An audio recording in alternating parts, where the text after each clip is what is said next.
Salut, c'est Alex pour MR Agri-France.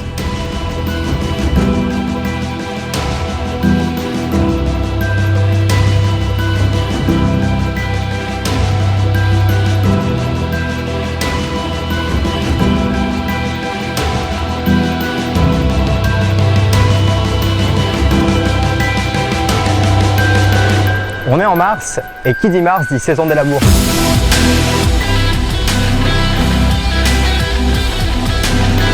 Aujourd'hui, nous sommes à Marcheprime dans les Hautes-Landes au sud de Bordeaux. Et en mars, actuellement, on prépare spécifiquement les terres à maïs. Labourer, c'est protéger la structure du sol, l'exposer aux différents agents climatiques, ameublir le sol, mais aussi incorporer différentes substances dans ce sol. Et pour préparer ces cultures de maïs, quoi de mieux que des charrues performantes?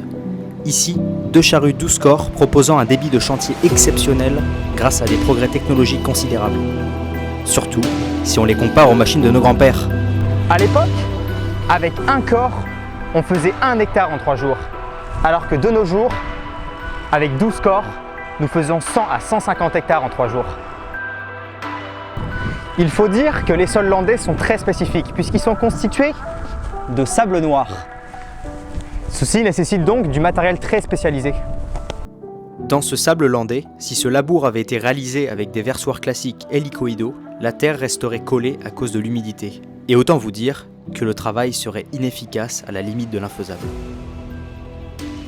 Et c'est pour cette raison que les exploitants landais utilisent des versoirs en claire-voie. Ce choix est lié au sol sableux qui devient gras lors des pluies et très adhérent. L'incurvation et la forme des socs et des versoirs sont cruciales, selon le type de labour que l'on veut obtenir. La première charrue Eurotitan 12 corps détient une option spécifique aux terres meubles sableuses. Des rouleaux permettant de préparer le lit de semences en même temps que de labourer, 2 travaux en un seul passage. La seconde charrue a la même fonction, à une seule différence, elle détient une option Vari-Titan, qui permet un décalage manuel effectué depuis la cabine des socs versoirs en fonction du travail désiré. En résumé, le chauffeur peut décider de laisser plus d'espace entre chaque soc dans le but de réaliser un travail de labour différent. Si on veut retourner un chaume, on ne va pas espacer les socs de la même façon que si on voulait aérer un sol. Ici en l'occurrence, le but du travail effectué est d'enfouir la matière organique située en surface dans le sol. On crée ensuite la couche d'humus nécessaire au bon développement de la plante. De plus, cette charrue détient une nouvelle forme de rouleau sous forme d'une rampe de disque qui permet une meilleure répartition de la masse. Ce qui, par exemple, évite de passer l'axe rotative et affinerait trop le lit de semences, entraînant des effets néfastes pour le développement de la plante.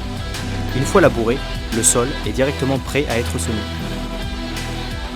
Après le semis, des apports en engrais seront les bienvenus. Des produits phytosanitaires viendront en complément pour protéger la culture. De véritables médicaments qui, une fois maîtrisés, permettront à la plante de se développer sans maladie et de garantir un produit propre et sain qui finira dans nos assiettes. L'enjeu d'un labour bien fait, c'est garantir un bon développement de la culture future, soit réussir à organiser les couches du sol correctement. Mais qu'est-ce que la bonne organisation de ces couches? Dans l'ordre, végétation, humus, couche arable, le sous-sol et enfin, la roche-mère. Cette terre sableuse est excellente pour les cultures car elle permet non seulement un très bon écoulement de l'eau, mais ce sol est aussi très propice aux apports d'engrais, rendant la terre plus fertile qu'ailleurs. Si vous avez aimé cette vidéo, je compte sur vous pour vous abonner et mettre un pouce. Et si jamais vous n'avez pas aimé, c'est là qu'il faut taper. Oh, viens ici, toi!